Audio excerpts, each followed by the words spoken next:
You are now tuned in to the New Old Heads podcast, brought to you by BringingDownTheBand.com.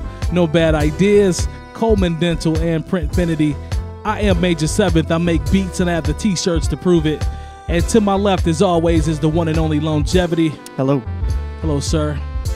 To my left, as always, is the one and only DJ Jay Diff. Salutations. Good to see you, brother.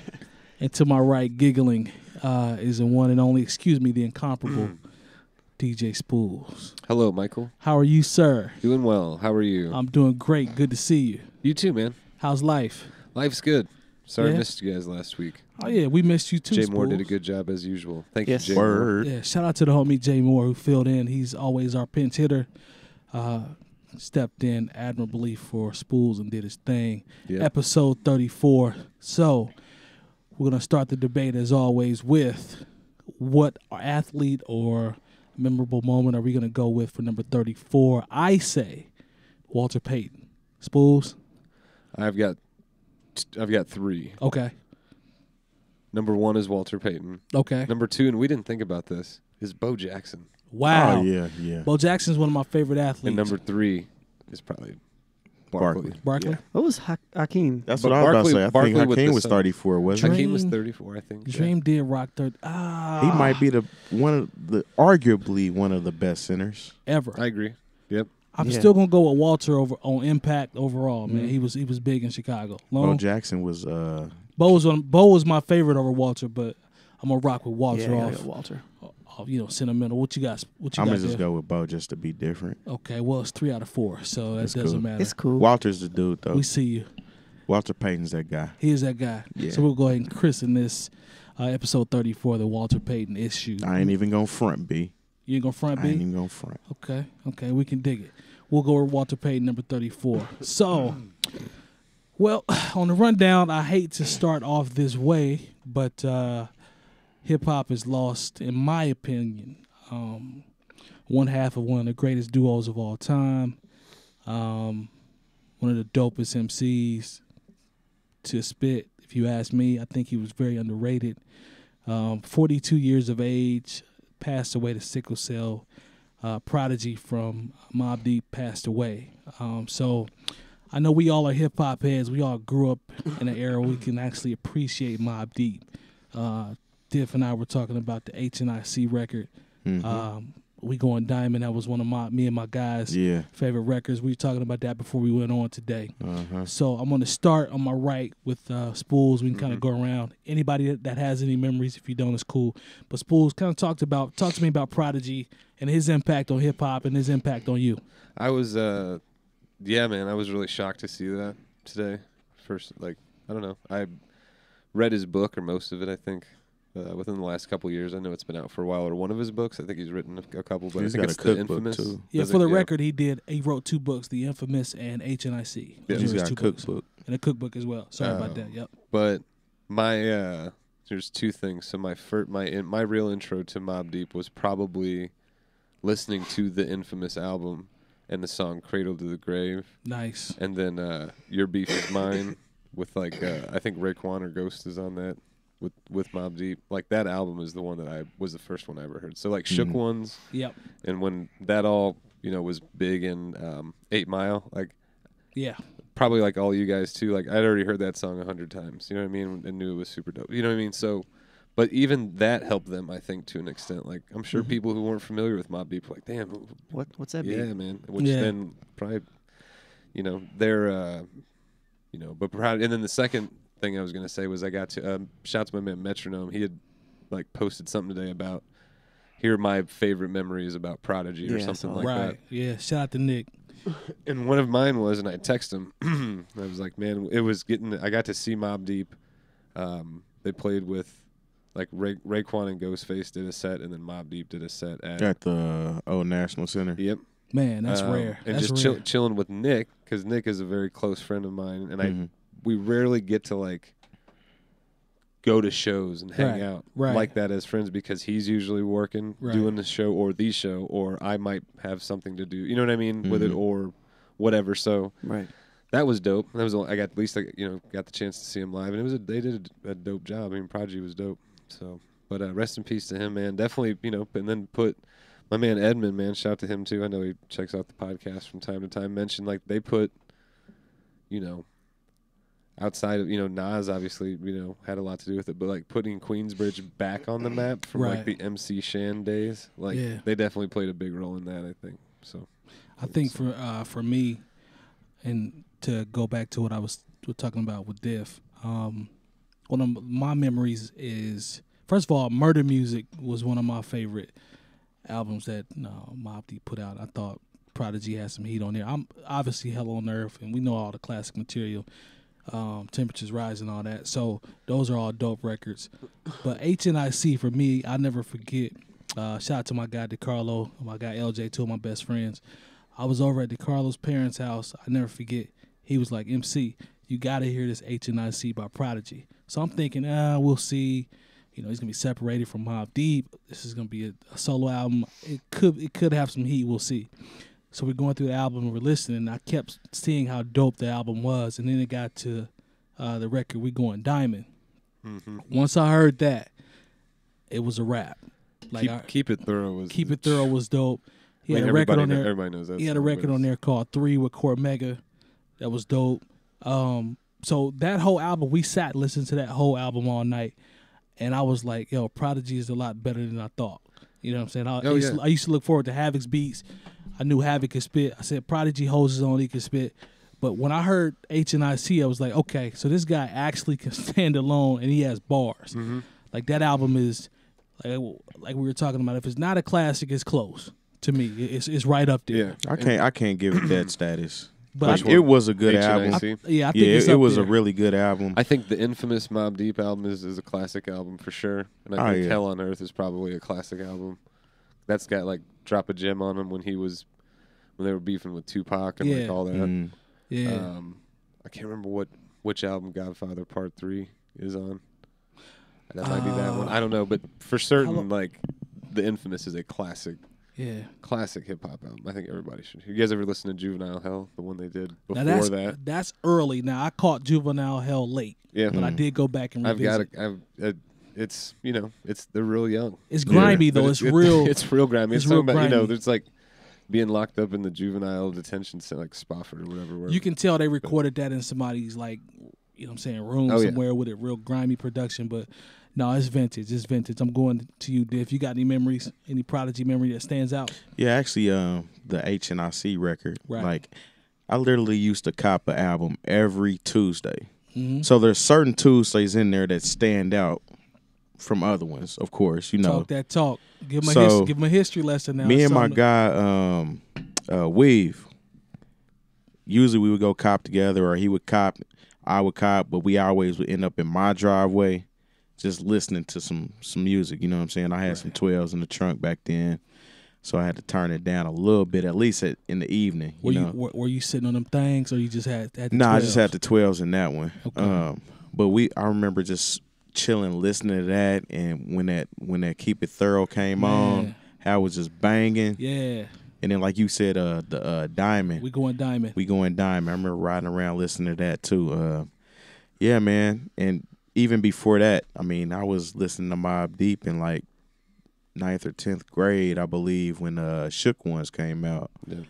So, I mean, Shook Ones is, that's timeless. That's already a class. If you're like in the hip hop and you ain't messing with that, then you might want to rethink.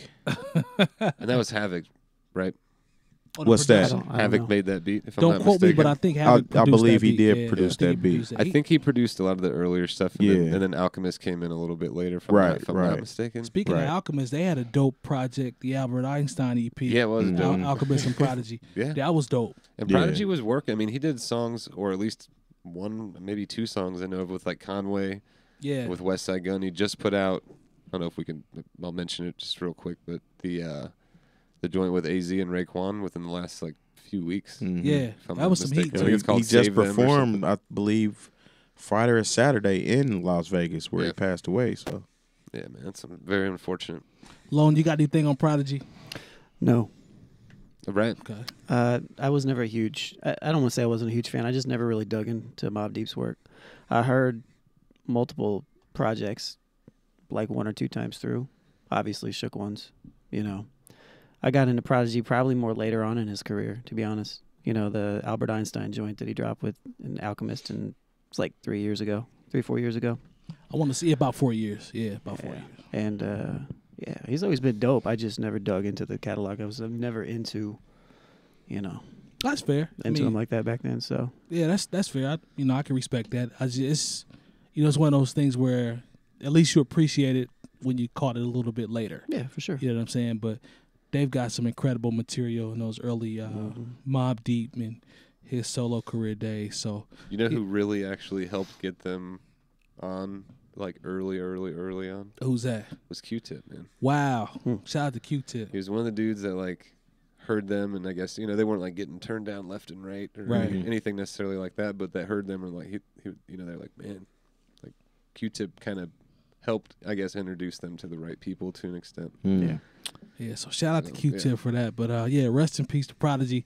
That's a big hit for hip hop. So it's only 42. Yeah, so our condolences to his family on that one. But keeping it in music, I saw a trailer. Jay-Z is going to drop an album. So I'm going to keep it simple because I saw the trailer. It was a guy with the punching bag, and there's like a shell of a beat, and he's talking about a letter that he never wrote to his father. Did you guys see that trailer on Instagram? Yeah, you guys saw it? Okay. So it was actually one of the characters in Moonlight. Oh, okay. That was doing that, and I believe Danny Glover was that who's behind the bag? Yeah. Okay. Dope. Okay. Good catch. I didn't even pay attention to that. So I'm going to break this down into one simple question or two simple questions. Hov is dropping an album. Do we care? And if we do care, what do we expect? I'm gonna keep it simple, right to the point. I can kick this one up. I'll be like short and sweet. I've never been like. I've always respected Jay-Z's, and we've talked about this, like place in hip hop and all that stuff. I've just never been a huge fan, like listen to his music a lot. Sure. But I'm interested in hearing it. I'd like to hear what he's going to put out, and I hope it's good. You know what I mean? Like I hope it's really good, but I hope it isn't. I think someone made the comment. My bad. I can't recall who, but like in our community chat. Shout out to the community chat subscribers. We appreciate definitely appreciate it, man. Yeah, shout out to them. That he was like, maybe I'm seriously joking. It was like it's going to be like Jay-Z with the Migos and shit like that and stuff like that. I don't want to hear that personally. And I don't know if he was serious, but I mean seriously, I hope it's not that. But as a not like a super fan, like it's still interesting. I'm still interested to hear. It might be really good. Maybe he got a whole bunch of really dope producers to like. Who knows? So expectation wise though, like not high. Word on the street is No ID is producing the entire project, so that may change it for the good or for the bad, because No ID did produce 𝐀𝐿's last album, who's my favorite rapper. The album before second that. I'm sorry, second last. Nobody's Smiling. That album was trash to me. It was not good. So I don't know. We'll see. Diff, what are your expectations on Hov, or should you even have any? This is my thing with Jay, man. Like, I don't really have an expectation for him. I mean, he's at the point now where he can just put stuff out whenever he feels like it. He might have been in a creative mood. Okay. He has 2 kids on the way, which he just had, by the way. Congratulations to that. Maybe he felt a certain energy, just like back in the day when he went and seen an early screening of American Gangster, which inspired him to write that album. That album is one of his best albums. I think it's his last good album. We'll talk about that another day. I mean, that's debatable, but Jay is one of those dudes that I've always respected since Reasonable Doubt. Okay. And it may have one of those things where just because I was listening to him at a certain time in my life, I'm always checking for him. Okay. Like, not necessarily like, oh, I got to have a Jay album. But if he's, putting one out, I'm definitely going to listen to it regardless, you know what I'm saying? Because there are Jay albums that I did not like, but I still remain a fan. It's not the same it's not the same as with like a Kanye, where Kanye is, I think Kanye is trying to expand and be more I don't even know exactly what he's trying to do right now. I can't even explain it, but Sunken place. it's kind of hard to be a Kanye fan right now. Oh, it's and very I hard. still mess with Kanye, but it's hard for you to, you know what I'm saying, really rock with what he's doing. Okay. You know? I understand. I understand that, Lone. Now keep in mind now, we're not talking about Nas now. We are talking about Jay. I like Nas more than Jay-Z. Oh my God. Spoolz, will you keep track of this date, right? Because he just gave Nas props. What time is it? It's June the 20th. Okay. Right around 9:35. We're taping for episode 34. That's right. Mm-hmm. Keep track of this because we'll that's where it stops. It's we'll the Rock, probably right? 2017. See the plug. Jay's always just been cool to me. I've never really been overly. I don't know. He's never really impressed me crazily. I've liked a lot of his music that he's put out, but he's never been that GOAT person that everybody says that he is to me. Yeah, I agree, and I agree with that. I don't understand that. It's one of those things though that it comes down to the hustle versus the talent. Jay was really lyrical at first, and I mean he's even broke it down in his rhymes that the reason why he doesn't go that way is because I mean he has a hustler mentality. Right. So he can't knock the hustle. Right. But that's why Royce is a better rapper to me, or somebody. And Jay will probably tell you that too. He probably will, and that's perfectly fine. And that's absolutely why I don't like Jay that much. That's fair. It just is what it is. So I think he does put out good music from time to time, less as much of late. Okay. I wasn't a fan. He's like down there 50. Right. Yeah. 𝗏𝗱𝗏 𝐾𝐒. I'm just saying. Like, I'm just saying. I see you. I see you. In general, they won't catch that, but I see you. But I mean, like, I see you. But you guys already know. I mean, I didn't like Watch the Throne at all. I like maybe 2 tracks off of it. Yeah. And you're like you said, Jay's 50. So and it's not like he puts out horrible music. What you need was cold though on Watch the Throne. What you need, like like cold. I said, he had tracks. There were tracks. 5 of them on there. There were tracks on there. 6, I give him. And I would probably give him 2 or 3. New Day with RZA was cold. Yeah. But that was. Go ahead. I'm sorry. Go ahead. I don't want to cut you off. I'm sorry. Go ahead. Nah. So am I excited for it? No. Will I listen to it? I may stream it if it's available. I won't. Shout out to Sprint. I have Sprint, but I'm not going to purchase a Tidal account for it. Okay. Nor I. If I'm riding in a car with somebody that has it, like was what happened with it'll probably be St. me. Pablo or Pablo. It'll probably be me.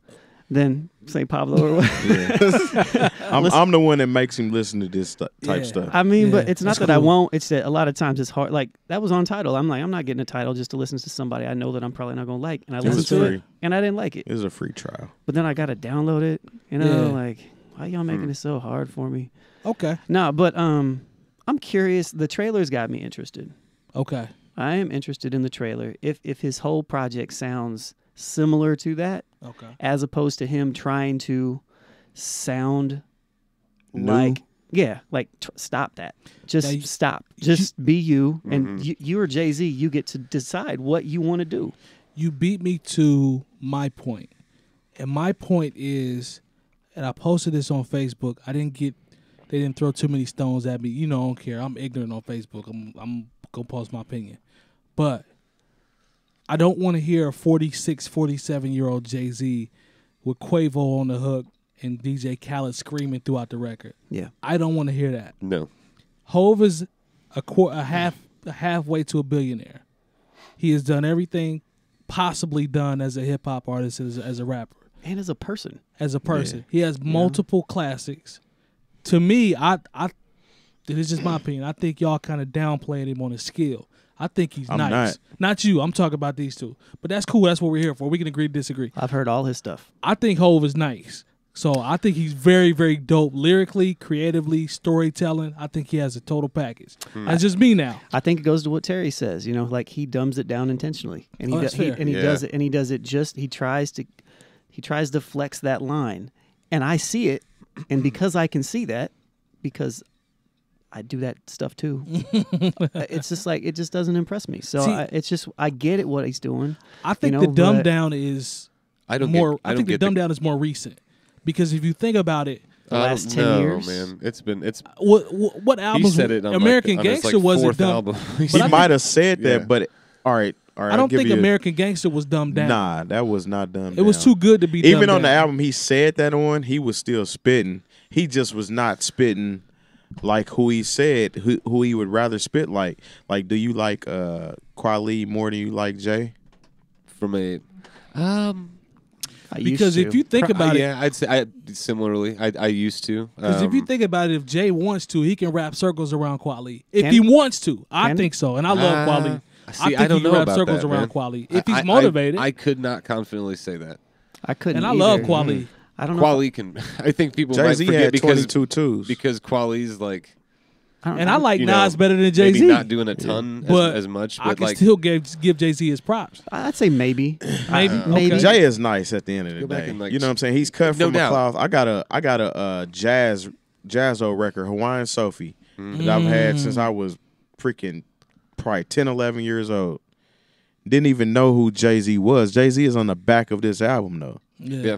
He was like Jazz's Yeah. dude. You know what I'm saying? I have a Show and Prove single. It's a Big Daddy Kane remix. Yeah. With Jay-Z on it, but it's like spelled. Like Yeah. It's like different. Yeah. 94. Like I want to say. I went out. 94-ish. I went out Probably and copped before that. Yeah, it was. Because I mean, that jazz, and he was that was like his delivery was a lot different. like back how he then, did and on like, Originator. Yeah. He Yes. kind of went back to that Yeah. on that song Yeah. Originator. Probably because yeah. Jazzo was on that. He was, yep. But I know I Jay. don't want to take anything away from his like Jay's- ability. I Jay's hear he doesn't nice. really he doesn't write much or anything down. He just Like- kind of goes in there and does it. That's On some Rain Man. that's somewhat impressive. I think That's very impressive. Others do that as well. But with the he's, bars you know, that he puts out though, that's Mhm. impressive. If and it's that's true when now, it comes I don't down know. to like just true bars. Like I've like in the whole Nas Jay-Z debate, it was never a question in my mind that I'm pro Nas is the Nas. better MC. I'm pro Nas. I'll tell anybody, but You know that what I mean? doesn't mean I still got to give Jay-Z's, peace. but I also don't want to take away from what Jay-Z is. I mean, he's a mogul, right? I think that's a good term for him. When you bring all of that in, he's hands down. You the know that greatest whole rapper "I'm of a all time. business comma man" like Yeah. that. Yeah. That's great, but that's irrelevant. You know, in my opinion. I to just that. don't want the whole like I just the point I'm making is I see that. Yeah. And I see that whole part, that whole Absolutely. entrepreneurial, you know, To his point, those aspect of it. But as far as like keeping it straight, hip hop, bars, rapping, We're like, gonna talk music or cultural importance. I wouldn't put in my personal, like when we did this maybe 10 episodes ago. Side note, I want to mention, no one mentioned Jay-Z in their in their 10 people that they commonly listen to that episode when we did that. Yeah, you know, but that was like I just gave me- you recent. Yeah, that's why I took a whole different lane. I Yeah. didn't. I said who I was listening to right now. If I were to listen to like a Jay-Z album right now, if I was just like, I just want to listen to it, I'd put Reasonable Doubt in. Or the second one, Life and Times of Sean Carter, Volume 1. I actually probably listened to that a couple weeks ago. The illest. My favorite Jay-Z song is definitely Where I'm From. I can dig that. That beat is crazy. Like the whole, and he spits on that. Like, and that's on his second album. What do you guys think of DJ Khaled as a producer? I don't even know if I he is. I don't really know what all he produces. Honestly, I know he puts together so here's what songs or whatever. But. So I watched an interview with him, and he was talking about. He went into a long story. This is just yesterday.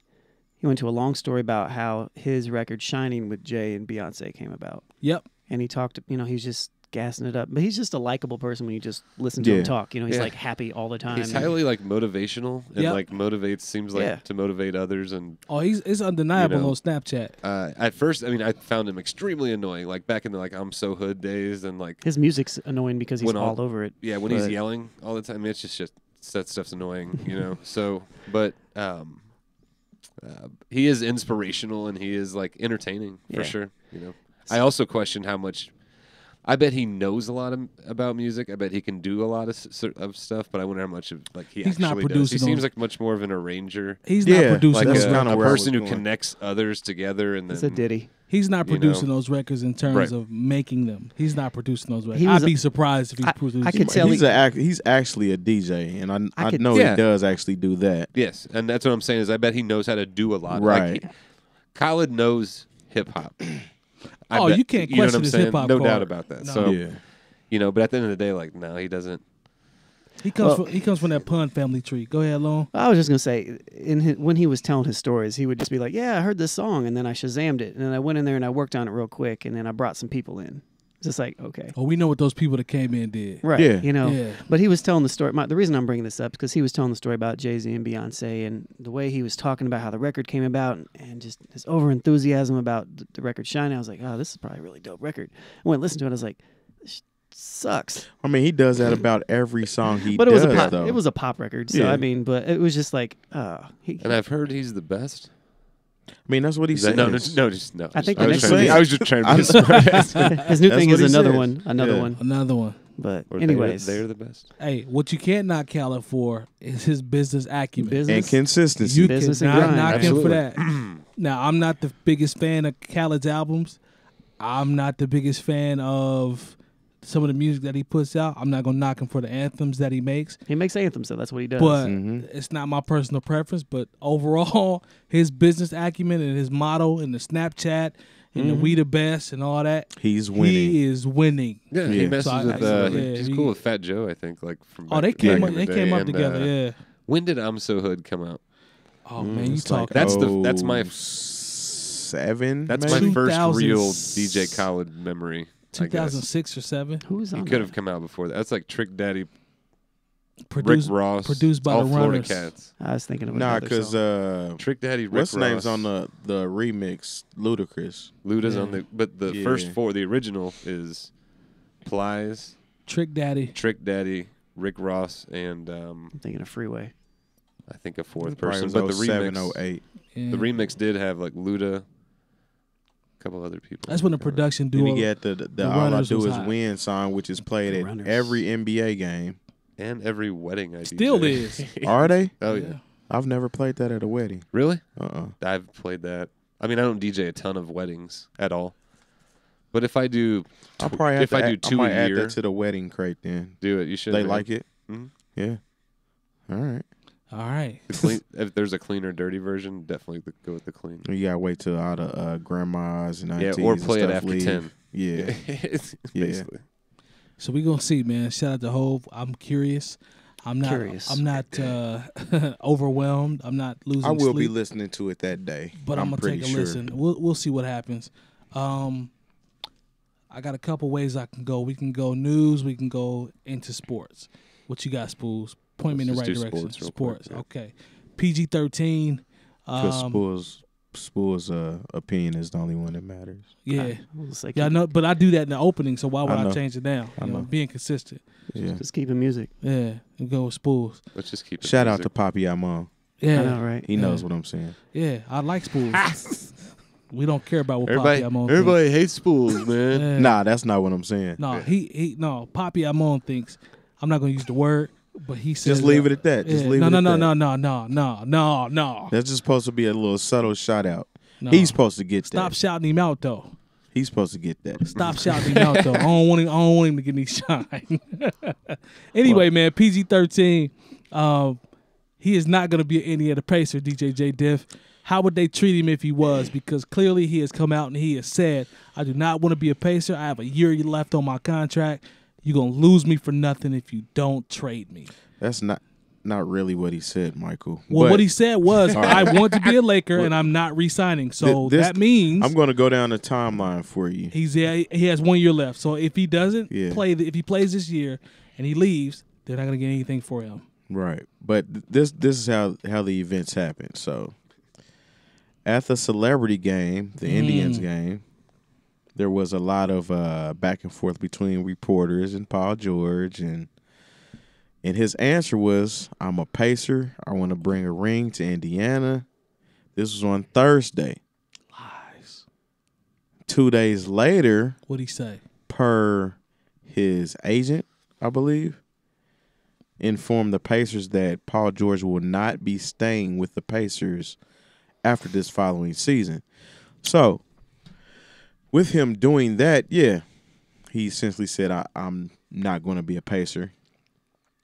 But what he also did was create an unstable and unfriendly environment for himself, for him to even stay a Pacer. I like how he worded that. Definitely, because that gives, okay, so the fans going to these games Yeah. are going to boo, Yeah. they're going to holler, Yeah. They're going to make the game terrible for him. Just like I went to the game when Lance Stevenson not came back as a Pacer, but came back when he was on Charlotte. Okay. And they gave him a hard time.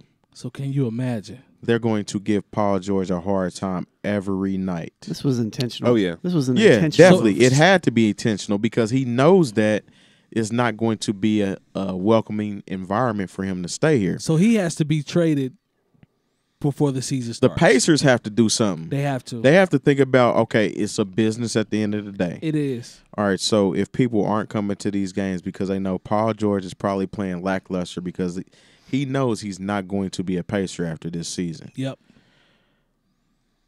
It's just not a good business move on the Pacers' end, to keep him. I say trade him and just get it out the way. Yeah, I mean, might as well. Can't really say I'm surprised that he wants to go to L.A. I mean, that's where he's from. I can't really be mad at that. It sucks to be a Pacer fan and know that your star player is leaving, but at the same time, I can't really fault him. Paul George is my second favorite player in the league. Would I be excited if he went to Cleveland? Of course I would. But I also would be a little iffy because I know we would only be renting him. Definitely. He'd stay for a year and he's going to go to L.A. They probably will win next year. If they had a for real hard in the paint Paul George for the whole year, there's a chance they could win the whole thing. They would win. So would he resign if they won? See, that is the $100,000 question because how do you walk away from a championship? But he might not be okay. So he gets a championship. Yeah, he gets a championship. Okay. He's like, okay, I got one now. Yep. I can go try to take one back to the crib because the last one y'all had was from Kobe and them. So Kobe is gone. I want to be regarded as the next Kobe. Kobe's his idol. That's fair. Spoolz, you're saying it's kind of like his validation for himself to get his championship first.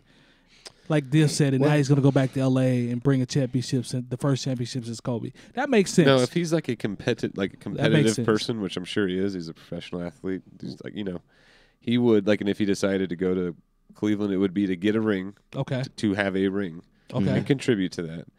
But going to L.A. that next season, there still is the next level challenge for Paul George is, okay, now can I do it without LeBron James, Kyrie Irving, and Kevin Love around me?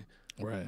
Can I be the centerpiece or one of the centerpiece? Can I carry it like LeBron carries it? Mm-hmm. That's the next competitive level up. Can I become that dude? Yeah. And this is all if he were to go. The last thing I saw was that the Lakers are trying to get him right now. They're offering the 27th and 28th picks in the first round on Thursday's draft. We don't want that. Pacers plus Julius Randle. Now, I would take Julius Randle as a Pacer or fan. Jordan Clarkson. Yeah, I would take Julius Randle. Lone, what you got? The 2 picks in Randle, dude.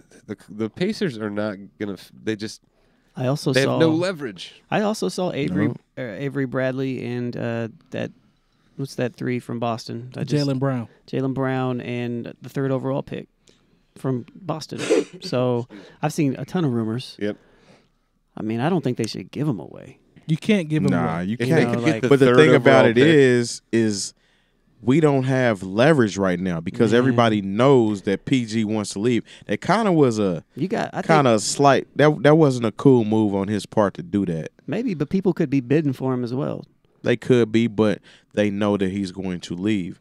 So you're not going to get as much as you would get out of him without knowing. I think I mean, I agree with that point, but I think it also depends on how the Pacers played as well. Their leverage is less just with the Lakers.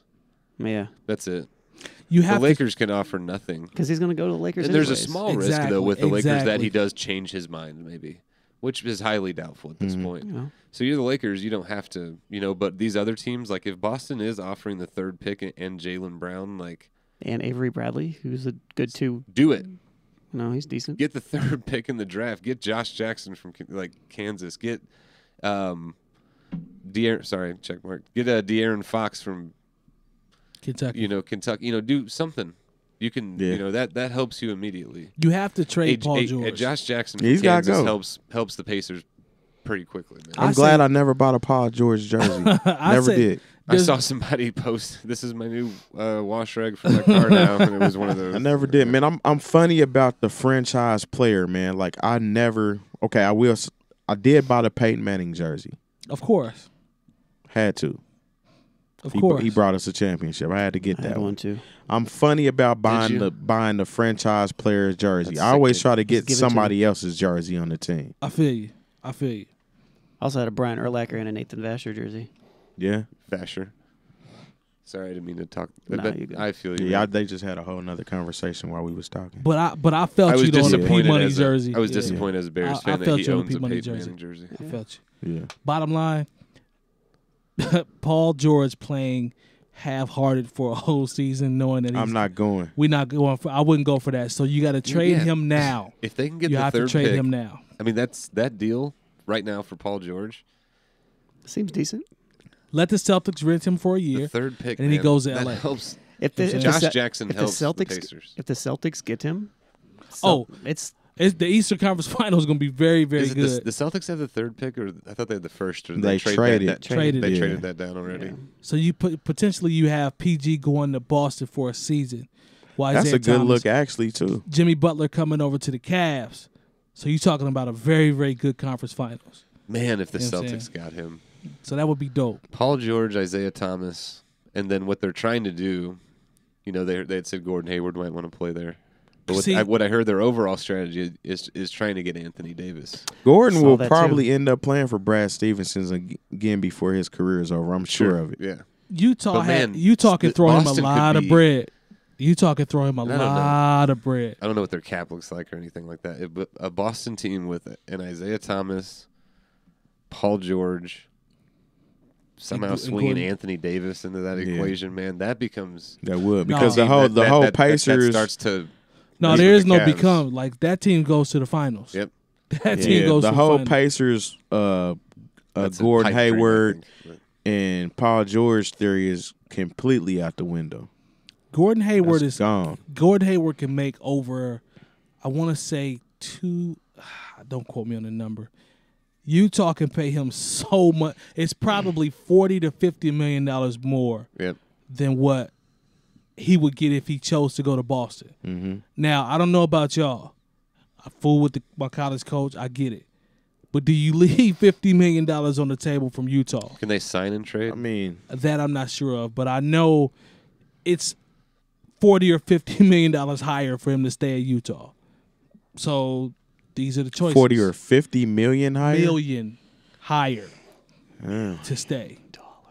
That's a lot of money, man. I think I'm kicking it. Because they can max him in Utah. Sign a 1-year deal with the team you go with next. Yeah. And then sign the big deal the next. That's what LeBron's do.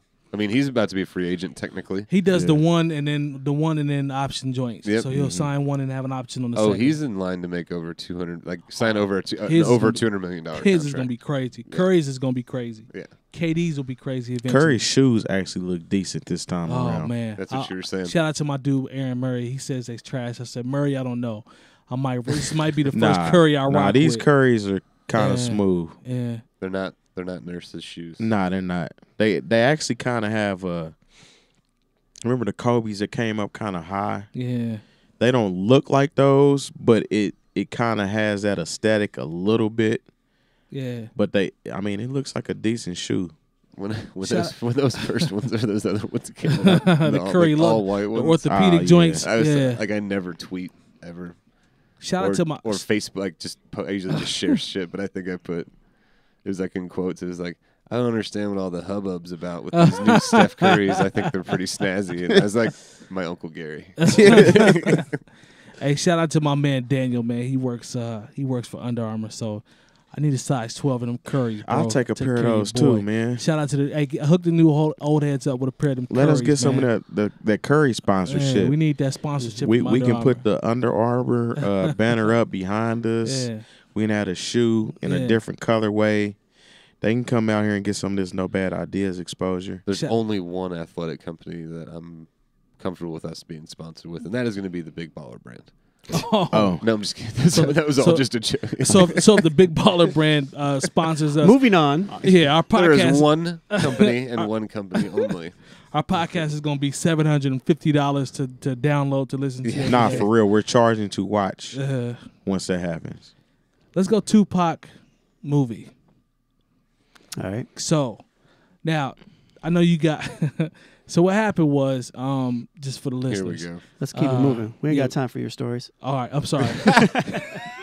Because he wants to side. No, it's just real quick. So the guys got together and got a chance to go watch the movie. I think they planned it probably 2 or 3 days ago. Bling, bling, bling, bling. But they did get you guys did get a chance to go see it. It was a private. It was totally in private. Cue the Bruce Banner music. Remember when he be walking away on the hook? Bling, bling, bling, bling. Big Bo, he know what I'm talking about. Shout out to Big Bo, that's the homie. Tupac movie. I've mixed reviews. Now, before I get to you guys, I saw Jada Pinkett was upset. Mm-hmm. I saw Scarface say, you know, who is getting the money and reaping the benefits from his family, the estate, whoever. That makes sense. That makes sense. I can honor that, especially with somebody that actually was cool with Tupac, right? Both those arguments are very valid. Very valid, especially with Jada Pinkett. She's she's shooting holes in the whole movie. Like this never happened. This never happened. This never happened. Yeah, I mean they were.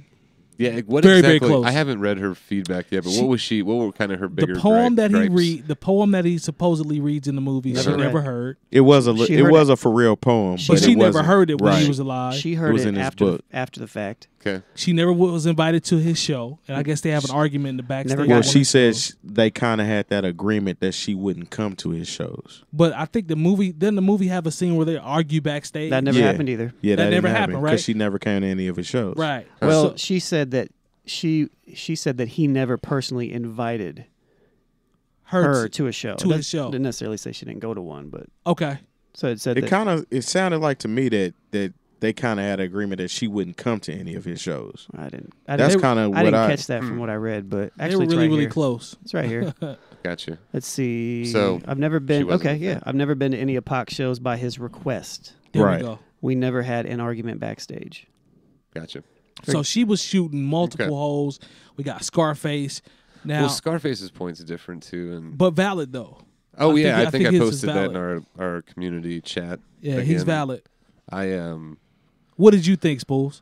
What did you think about the movie? I like the movie in general. I think it's good, man. I've always thought Tupac was just kind of special, like a special person, it seemed like, in general.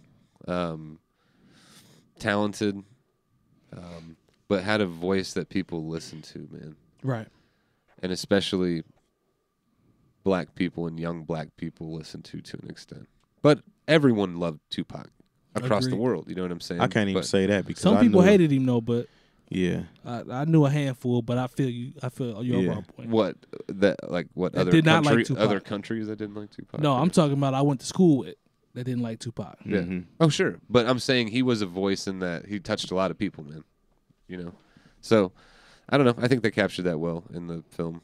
Just that he was. I mean. Did the actors do justice? Anything stand out in terms of? Yeah, I think they did all right. Yeah, you guys think they did okay acting wise?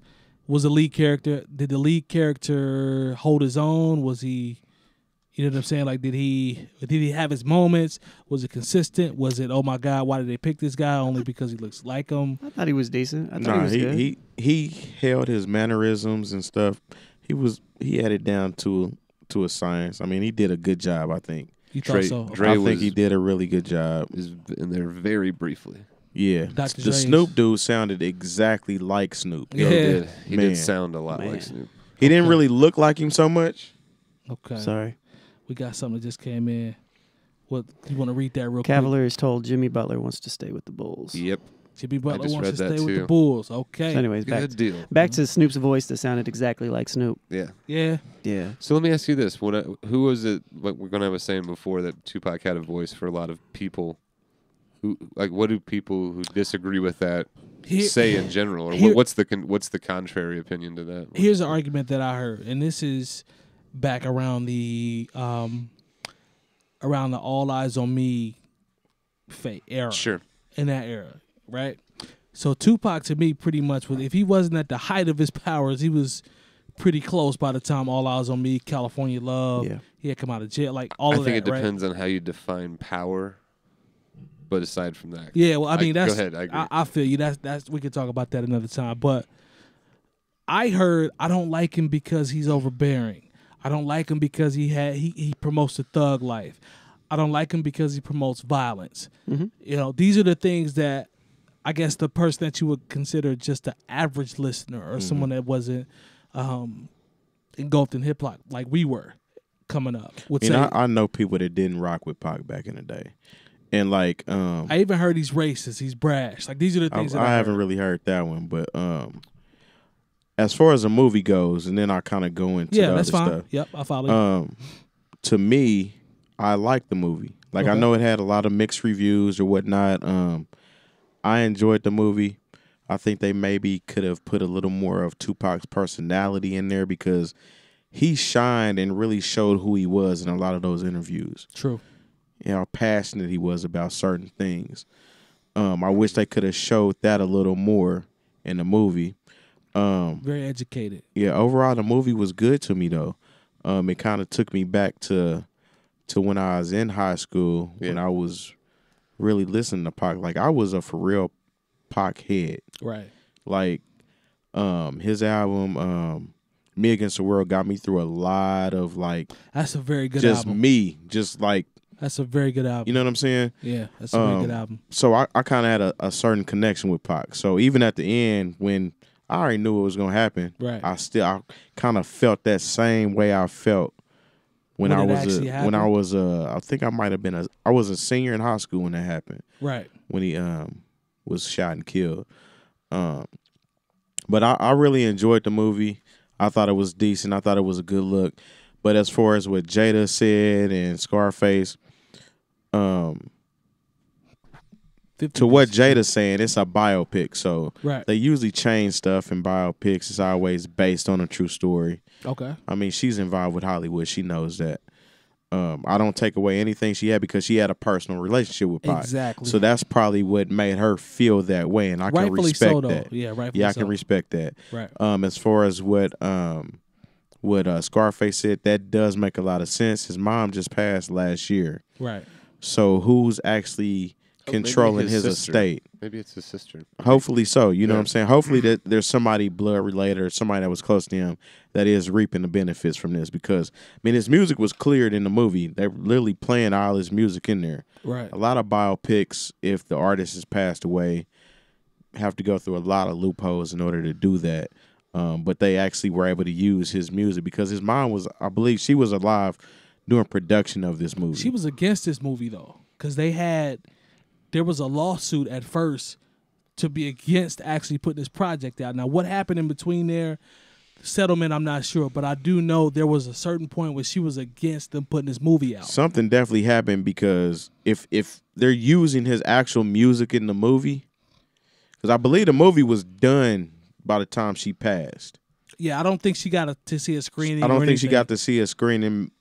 I don't know, but probably not. I think it was done though when she passed away. So for them to be using the music and stuff in there, they had to come to some kind of agreement. But I believe Singleton was supposed to do it at first. He backed out because they had creative differences because he was on the Breakfast Club. Yeah. Right. And he said I did not know that. Singleton said he didn't like the direction that the film was going. I'm coming to you, Lone.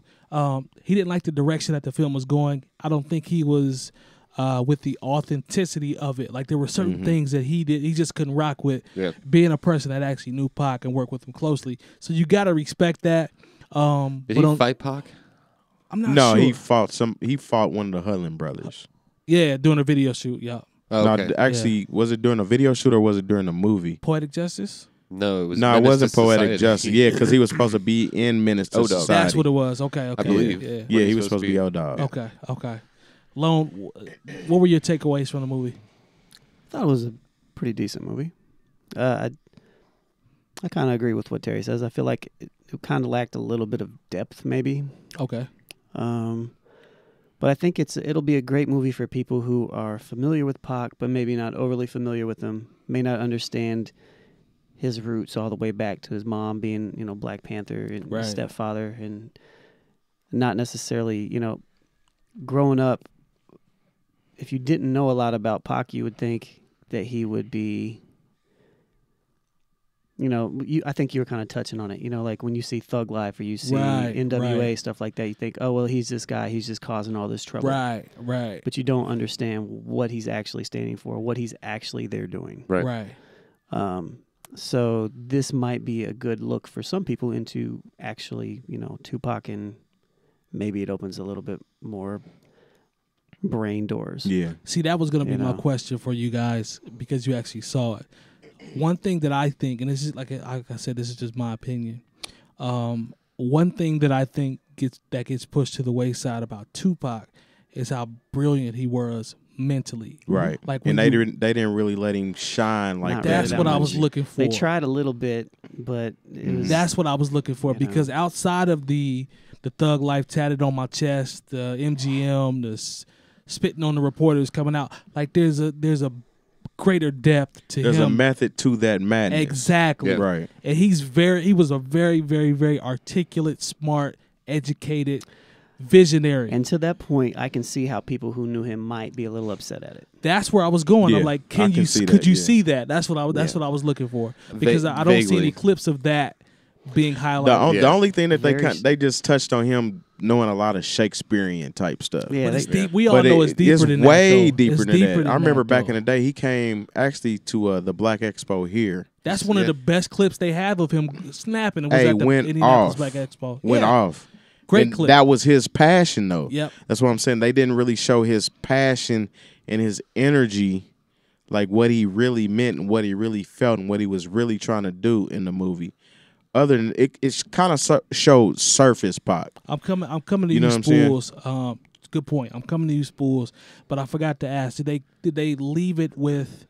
You remember he was going to do the record? I think it was called "We Are One," where he's going to bring everybody in. They didn't even touch on that at all. They touched on the Death Row East. Death Row East. Okay. Yeah, and there's video clips with that interview as well out there, but they didn't go any further as far as it was actually going to be called One Nation. One Nation. I'm sorry. Oh, you're right. One Nation, because he's going to bring everybody in on that. Yeah, one. He had even before, because with Machiavelli, he's still dissing Nas. Right. But before Machiavelli had came out, he had actually ran into Nas, and they kind of had a talk, and kind of squashed all that. But I mean, that record could have been, man, that could have been timeless. Spoolz. I'm sorry. Yes. I was gonna kick it to you before we start talking about that record. I'm sorry about that. Oh no, I don't know. I just always thought he was a tremendous artist, and you got to think about. Always have to keep this in mind too. Like with all the stuff people don't like about Tupac or didn't. That dude died when he was 25. 25. Man. Look what he accomplished by the time he was 25. So like I was a far less wise person when I was 25 than I am now at 34. Composed, all that. So, I mean, he had to grow up quick. Yeah, very quick, considering his conditions. Now, am I bailing him out of every situation he ever got into? Or no, absolutely not. I mean, and I think though, eventually. So here's something. The last thing I'll say about Tupac that made me, because even when I was in my like super underground hip hop phase, I was like, oh, Tupac, lyrically and all that, he says the same stuff over and over. You know what I mean? Like I would, all this other stuff. Anyway, but when I came, back around and got out of that snob phase, I don't know, like 10 years ago or whatever, you start again, man, listening to what Tupac was saying, seeing the impact that he had on people. He was a special. Yeah, he wasn't just a rapper and MC, man. He was way deeper than that. I don't even think if he was alive right now, he would even be in the music business. No, I think that Death Row stuff was all just a phase, man. I don't even know if it was a phase. I think he was locked in. Yeah, but I mean, he was still trying to get out of there. Angry. Yeah, I think he'd be beyond rap. Suge was that guy that came in at the right time when he was super upset about what Biggie was saying. Right. Well, he was that giant carrot in front of him. He was in jail and didn't have money for bail. Yeah. Right. You know what I'm saying? So Suge came and fitted that check. I believe there was an actual contract, though. I don't think it was a handshake. It was a handwritten contract when Suge pretty much came out and put up the money to get him out of jail. Yep. But I mean, it's a true story with some holes, Yeah. I didn't really remember the Death Row East thing. I thought he was getting ready to leave. And well, that was at the that was like at the end when damn near right before he died, though. Huh. Yeah. That was like may have been like a month or two before. And I didn't realize he still owed Suge and Death Row money. I mean, that's the record business, though. You know what I'm saying? Oh, I mean, when somebody comes on, and they get a signing bonus, they hand you that money, but they're making you pay that stuff. Right, they're making you pay that stuff back over time. Right. So I'd be curious to see who has, and I saw there was some sort of lawsuit. Suge was looking for the masters, Death Row Masters. There was a suit back in a few years ago about that. This is before Suge went to jail and all that. Somebody has those masters somewhere. Daz actually won a case against Death Row. He did. He got paid. Yeah, he's getting really nice residual checks right now. As he should, as much as production as he did. Oh, yeah. And we were talking about that before we came on, about his stamp on All Eyez On Me, and you can look at Doggy Style, The Chronic. He's all over all of your favorite records on All Eyez On Me. Oh, yeah. You know what I'm saying? And he's not hurting financially at all. Now, Dad should be straight with the every time somebody samples anything off of those projects, Daz is eating. He's going to eat.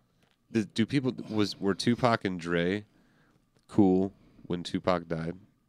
Like, no, because remember on 𝗏𝗏𝗀, he was kind of. But you said he had the conversation with Nas. Well, prior. they kind of ran into each other type thing and kind of hashed it out. But Tupac and Dre never had a similar hashing out. No, I've never heard of him and Dre running into each other and kind of having a hashing out. I think he only said the things he said about Dre because of Suge. Well, that has something to do with it, I'm sure. Yeah. When you got when you have a label like that, you got that battery in your pack. Dude, they were a force. They created something no one had ever done before in rap or hip hop or whatever. They were a force, dude. They had the best producer, the hottest producer. Yeah. Who was a dope artist on his own right. Yeah, two of the basically best, most popular MCs or rappers at that time. Snoop was like... And then you also have someone like Daz and Corrupt, who's unbelievable and always has been like a super dope MC. Right. Corrupt might be the best MC Death Row ever had, as far as emceeing as a rapper. Yeah, as a rapper. I can see that. Yeah, that's not putting Pac down. That's not putting Snoop down. Pac was or DOC even for that Pac matter. was different though. That's why I used to hate the whole Biggie Pac argument. Yeah, because they were two separate artists. Pac was more of a poetic kind of reporter, so to speak. Right. Biggie was more of a fly storytelling, engaging type artist. You know what I'm saying? Yep. And then you had Puffy behind him, which is Puffy's on that fly stuff. You know, oh, yeah. So they were actually in two different lanes. They were both dope artists. Yeah, I had to actually realize that myself because I like both of them. But Pac kind of got me through some stuff, so I'd always be like, nah, Pac this, Pac that. You know what I'm saying? But I still rock with Big. There were depths that Pac went to far more often, I would say, than Big ever did. Right. I will say I think Big is probably the better spitter.